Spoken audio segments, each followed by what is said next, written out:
We live in disruptive times, times of uncertainty, but there are many reasons to be optimistic, even excited about what the future holds. And one of those reasons is that the technology likely to have the greatest impact on the world for the next quarter century has arrived. And it's not the social web, cloud computing, big data, robotics. It's also not Pokemon Go. It's called the blockchain. And it's the technology behind cryptocurrencies like Bitcoin. So just a show of hands here, who's heard of this word blockchain before? Raise your hand. Okay, about half of you. It's good to have a young audience. So this technology represents nothing short of the second generation of the internet. And as a result, it's going to have a very profound impact on business, on society, and on government. So 25 years ago, under the Bill Clinton administration, and with the stewardship of Al Gore, the US led in the development of the first generation of the internet. This internet of information brought about some very profound and unforeseen changes both to the economy and to society. Today we stand on the brink of a second generation of the internet, an internet of value. And this internet of value promises to have as great, if not a greater impact on the world as we know it. It's also a once-in-a-generation opportunity for whomever the next US president is to step up and lead in a positive way. And if we do this right, there is an opportunity to bring about some very positive changes. We can democratize the economy. We can bring about prosperity for the many and not just for the few. And we can solve some of the most vexing problems that face the US today. Everything from reinventing the energy grid to solving the crisis of legitimacy in our democratic institutions. Let me explain. So when you use the internet today to send or move or share information, you're not actually sending an original, you're sending a copy, and you're retaining an original. Now, generally speaking, that's a good thing. It means that we have a printing press for information. So if you send someone an email, it means you can send the same email to everyone else. If you host a website, everyone can access it. If you host a conference call on voice over IP, anybody can dial in. So we have this incredibly powerful tool for the democratization of information. Except the only problem is that when it comes to assets like money, stocks, bonds, intellectual property with specific licensing requirements, sending or sharing a copy is a really bad idea. If I give you $20 in payment for something, it's really important that you know that you have it and I don't. And then I can't send the same $20 to every single person in this row. Because if I can just duplicate that $20 through my own personal printing press, the $20 becomes worthless. So it turns out that this is a problem that's afflicted cryptographers and computer scientists for a generation. It's something that's called the double spend problem. How do you ensure when you move an asset digitally, peer-to-peer, that you don't retain a trail of breadcrumbs, basically, that renders that asset worthless? And it's something they've been unable to solve for a long time. So it turns out that we need help from middlemen, intermediaries. And these intermediaries, I'm sure, are familiar to many of you. You think of banks. You think of big technology companies like Apple or Uber. They're an intermediary. They sit in the middle. Even governments. And these intermediaries perform a variety of essential functions in commerce online. The first thing they do is they establish identity of the two or more parties in a transaction. Then they create trust, a trusting relationship. After that, they perform what's called the business logic, essentially the clearing and the settling of a transaction. And finally, they keep records of what has occurred, and that can be independently verified after the fact. And generally speaking, these intermediaries do a pretty good job, with some very specific limitations. For one, they're all centralized. And anything that's centralized is vulnerable to hacking or to attack or to failure. And this happens with regularity across a variety of industries.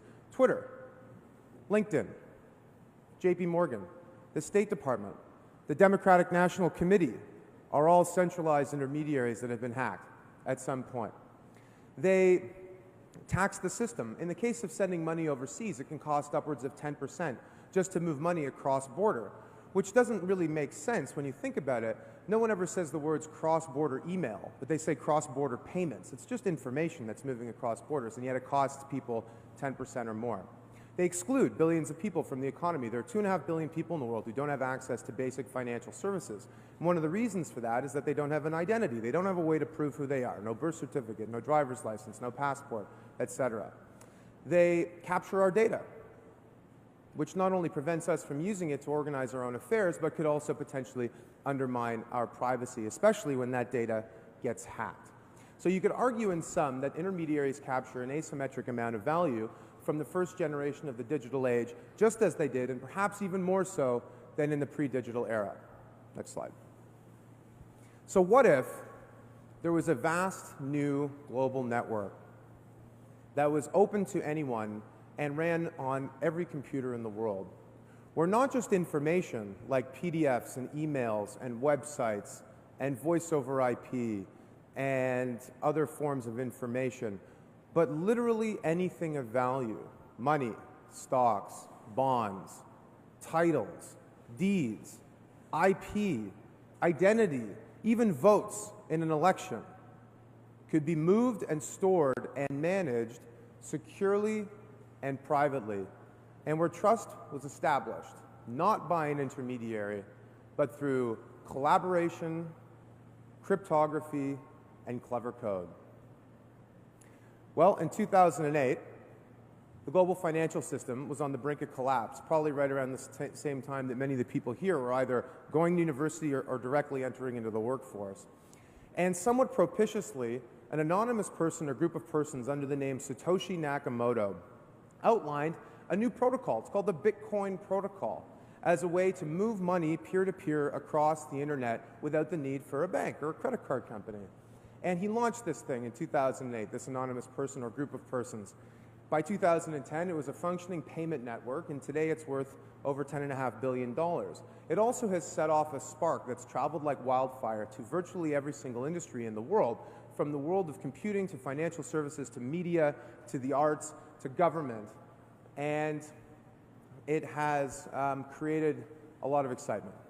So when people think about Bitcoin, they usually think of it as a speculative asset. It goes up, it goes down, you can buy it, you can sell it. And that's interesting if you're a speculator, if you're looking for an alternative store of value.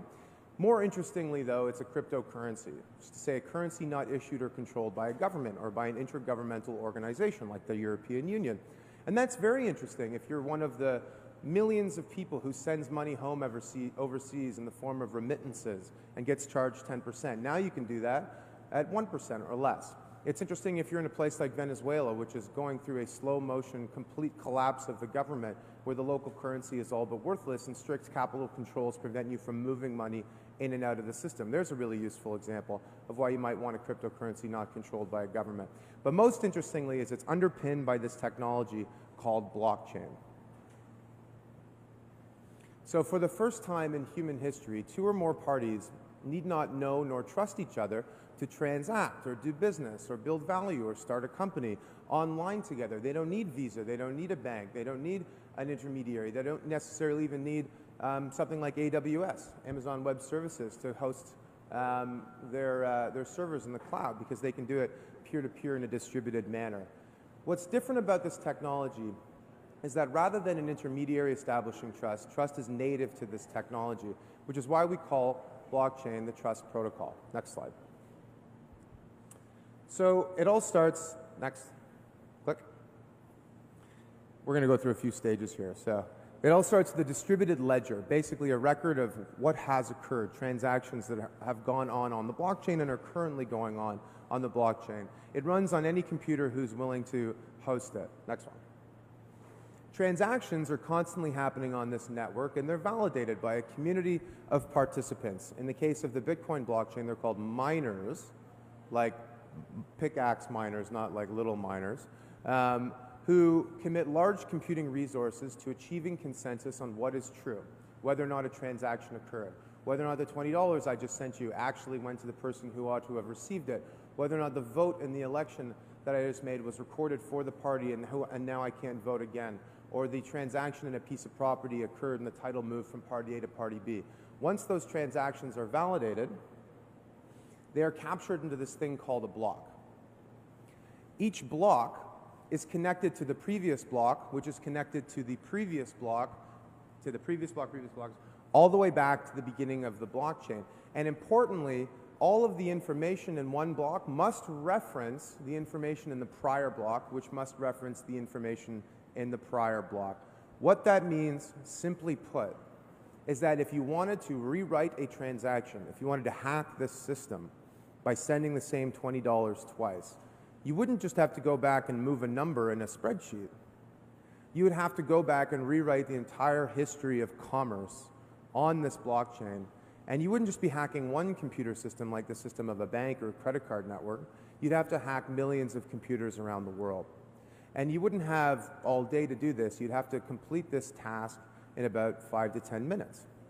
And it turns out there's a lot of computing power that would stop you from doing that. In fact, by some estimates, the Bitcoin blockchain is anywhere from 10 to 100 times larger than all of Google's server farms globally combined. So practically speaking, this makes this a far more secure, trustworthy system for the moving and storing of value, and it also enables people to connect peer-to-peer. This is a revolution in computer science that is only beginning to play out today. And then, of course, there are timestamps. So any attempt to alter when something has occurred will immediately be spotted and corrected. Next slide. So what does this mean for us today, standing here at the Democratic National Convention in Philadelphia? Well, next slide.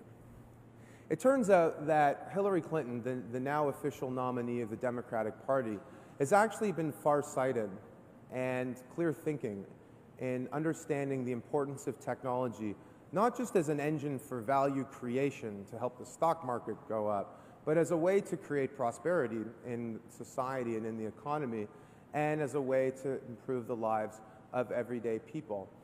A few weeks ago, she put together this comprehensive report, the Initiative on Technology and Innovation, and in it she laid out 5 principles that her administration would try to achieve if elected around the area of technology and innovation.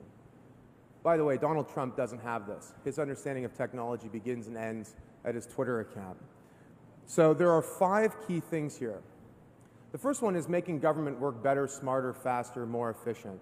If that sounds familiar to some of the older people in the audience, it's because in 1992, a book came out called Reinventing Government by Osborne and Gabler. And in 93, the Gore Report on Reinventing Government during the Clinton administration basically argued for the same point. It doesn't mean it's any less valid now, but this is something we've been trying to achieve for a while. I think the second one is perhaps the most important, which is how do you make a tech economy that actually works for Main Street?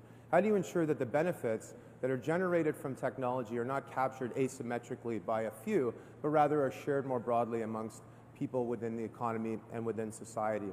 Developing world-class infrastructure to support the mobile web and the Internet of Things.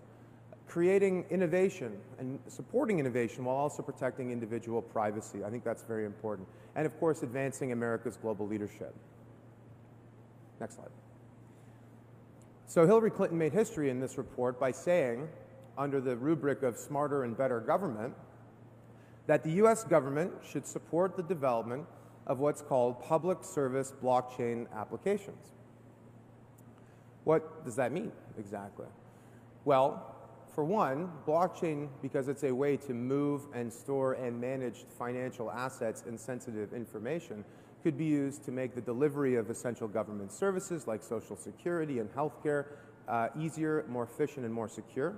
It could also help to support privacy by ensuring that people's individual data is protected, and also improve its liquidity by enabling them to move it from, say, one health system, one hospital system to another when they move privately and securely without the need for the files to actually physically move, which is what actually has to happen today. And I think the biggest opportunity is to use blockchain as a way to help to restore the legitimacy of democratic institutions, to make engagement with citizens the norm and not the exception. You know, we all get together here every 4 years for this big thing. We feel like we're doing democracy, but after someone gets elected, it's kind of like sit back and I'm going to govern you, and in 4 years we're going to do it all over again. How come there isn't a more dynamic and active form of civic engagement? And then the final thing is that maybe we could use it as a way to ensure that politicians are beholden to their constituents, to the citizenry, rather than to special interests, where you might not get paid unless you fulfill a bunch of pre-required agreements that you enter into, a social contract with the government. There's an interesting concept. And as far as Hillary Clinton's concerned, blockchain applications end there. Now, that doesn't mean that this isn't going to change. The person who helped to draft this is a guy named Alec Ross, who wrote a book called Industries of the Future. There are other people who are involved in this, including Brian Ford, who used to work in the Obama administration and is currently running the Digital Currency Blockchain Initiative at MIT. But at least for now, that was as far as they got with blockchain. But it turns out that blockchain technology is not only going to play an important role in all of the other four, it's actually potentially going to underpin it. And I think this one, making the tech economy work for Main Street, is actually what most people really care about. Where the #1 socioeconomic policy issue in the world today, in the developed world today, is this question of income and wealth disparity and income and wealth inequality, where the economy is growing, but fewer and fewer people are benefiting. And I think it's the same thing that's underpinned a lot of populist revolts in the developed world. The Brexit case is one example. The rise of populists in the United States, again, another example of that.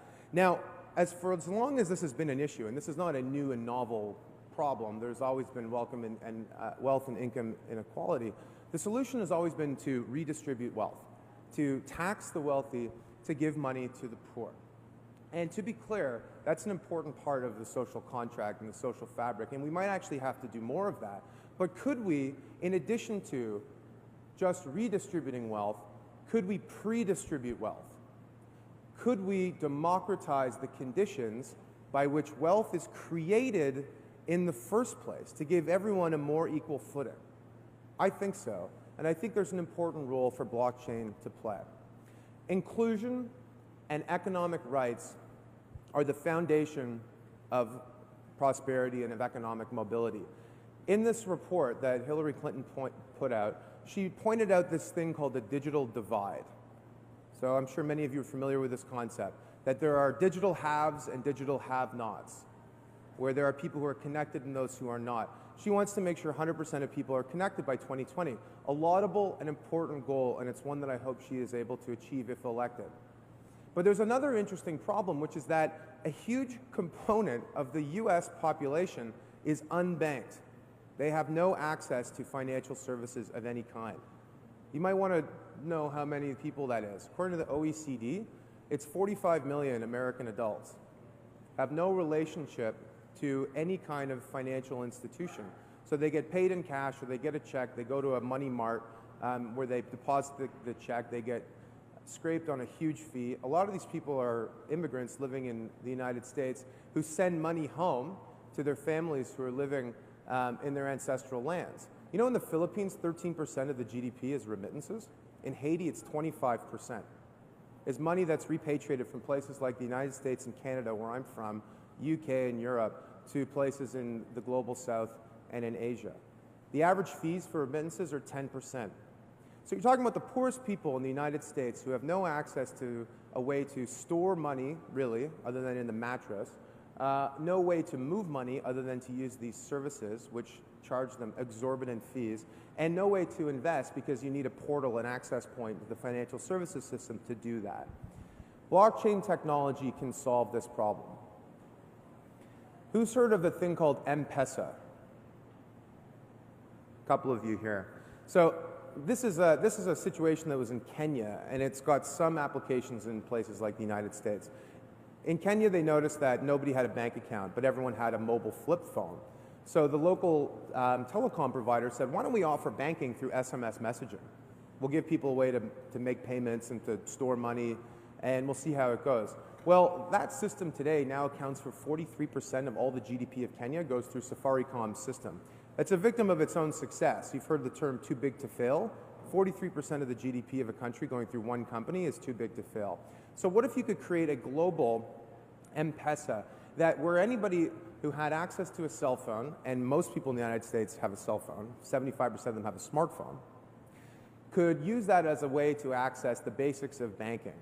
Not necessarily a way to buy derivatives or to invest in the stock market, but as a way to move money cheaply and efficiently, a way to store money, and a way to get access to certain savings. There's an opportunity to do that with blockchain, and it's the foundation of economic mobility, is this financial inclusion.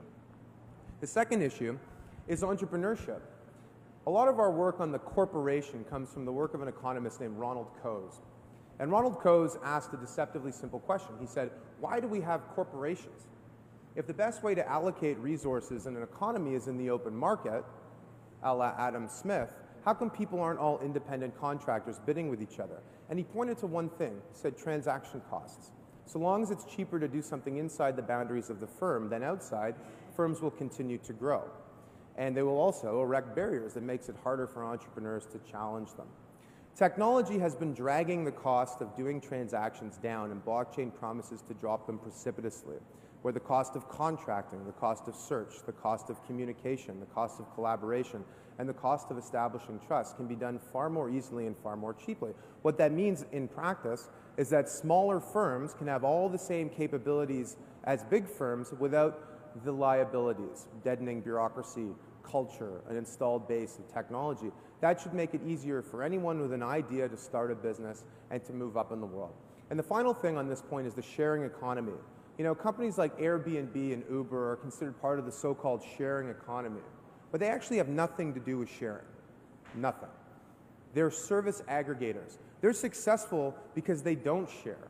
They aggregate excess capacity, hotel or rooms in people's homes, cars, handyman skills, etc., through a centralized platform and resell it to a willing marketplace. They capture 20% of the value, but they also capture all of the actual wealth that's created. In Uber's case, $65 billion of value.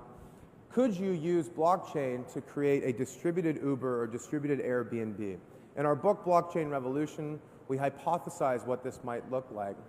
And more recently, examples of this, one called Arcade City in Austin, Texas, and Airbnb themselves just bought a blockchain company, are exploring this. I won't get into the details, but there's an opportunity to distribute ownership, not within the confines of one firm, but across the entire network of drivers, say in Uber, allow them to contract, make payments, and coordinate capability in a network rather than in a vertically integrated corporation. That would enable people who today are gigging with very little job security and with no typical rights and benefits that used to be ascribed to the middle class, like healthcare and insurance, defined benefit pension plans, to have more of a cut of the value. Next slide. Secretary Clinton said we should be investing in world-class infrastructure for the mobile web and the Internet of Things. So the Internet of Things is this idea that in a few years' time, hundreds of billions, maybe even trillions of connected devices will be doing everything in our lives, from monitoring our health to generating our electricity to driving us around. And it turns out that if Mrs. Clinton wants to invest in the Internet of Things, then she should be investing in blockchain. Because there's only one way that billions of connected devices can be communicating sensitive information and value to each other peer-to-peer, and it's called the blockchain. So consider the power grid, for example. Right now we get power from centralized utilities who broadcast it down at regulated rates, and consumers have no choice. It's actually environmentally inefficient, and it's costly. Right now we're seeing the rise of solar power in a lot of parts of the world, Germany, the American Southwest. But right now, the only thing you can do if you have solar panels on your roof is just sell it back into the grid at a wholesale rate. So that's not really that helpful. With blockchain, companies like LO3 in Brooklyn and actually NASDAQ in California are developing distributed energy grids where if you generate electricity in excess of what you need, you can sell it peer-to-peer to your neighbor at a market rate. It happens automatically without you knowing it. It's more energy efficient, it's more resilient to failure and attack, and it would actually help to make you money. This is a fascinating one, which is how do we promote innovation while also protecting privacy? And it points to the fact that in the first generation of the internet, what we've seen for the past 25 years, there's been this creation of a whole new asset class called data. And it's actually the most important asset class of this economy, in the same way that industrial plant was the most important asset class of the industrial age. The funny thing is, though, we all create it, but we don't own it. It's owned by Uber, it's owned by Facebook, it's owned by Google, it's owned by your bank, it's owned by your government. And it turns out there's a virtual you out there, but that virtual you knows you better than you know you. You don't know exactly what you bought, where you went, who you saw, what you paid for a year ago to this day, but the virtual you does. So now there are blockchain startups that are using this idea of encrypted distributed data to help you control your identity. Imagine a virtual you that you control. Me, the citizen, me, the employee, me, the user of social media, me, the customer of a bank, and you only divulge the data you want to divulge in any given situation, preventing all this data scraping from being used to undermine your privacy. If Mrs. Clinton cares about privacy, she should care about blockchain. And then the final one is advancing America's leadership in the world. And this is where we should make a comparison back to the first generation of the internet. So in 92, 93, it would have been very hard for people to have imagined how the internet would transform our lives in both positive and in negative ways. But the US government actually took an active and helpful role in the stewardship and the development of the internet. For one, they ensured by and large that it remained open. But they also ensured that people were protected online. There's an opportunity here for the next administration, whomever that might be, Hillary, that they could lead in a positive way through a whole bunch of different concrete ways. So, government grants for the development of blockchain infrastructure. Mrs. Clinton has already agreed to a $25 billion infrastructure bank, which she plans to use also for digital infrastructure. Part of that should be allocated towards blockchain. Developing regulations that ensure that consumers are protected without also stifling innovation. This is the delicate balance that needs to be struck. We're not just talking about information here, we're talking about value, money, savings, people's net worth. There needs to be an active role for government. The development of technical standards, of spreading knowledge, of educating and advocating. There's a helpful role for government, and the most important thing that they can do is engage with other stakeholders, engage with civil society, engage with the private sector, engage with the developer community, and engage with governments around the world. So we live in an interconnected world. Things don't happen inside the confines of one country. They happen on a global scale. Next slide. It appears the technology genie has been unleashed from the bottle once again. At our disposal to transform the economic power grid and the old order of human affairs for the better, if we will it. But technology is not a panacea. It is not a solution for the world's problems. Technology does not create prosperity. People create prosperity. And leadership is everyone's personal opportunity. There are people in this room I see who are young. And that's good news, because leaders of old paradigms are typically the last to embrace the new. They're typically the last to step up and disrupt from within. It's usually people on the outside, people who are young, who end up creating the most lasting change. So regardless of where you are, if you're a student, if you're an employer, if you're the CEO of a company, if you're in government, there's a leadership opportunity. But there's also a leadership opportunity for the next president. And who we elect, who you elect, matters. And this should be an election issue, because the next president will be defined, for better or worse, as the president who either helped lead the blockchain revolution in a positive way or helped squander that opportunity. And I leave that to you to make that decision. So thank you very much.